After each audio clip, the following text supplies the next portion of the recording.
শ্যামা কখনো শ্বেত, কখনো পীত, কখনো নীল লোহিত রে।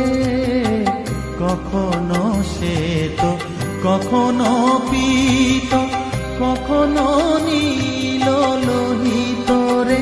মায়ের সে ভাব কেমনে বুঝিতে না পারি, সে ভাব কেমনে বুঝিতে না পারি।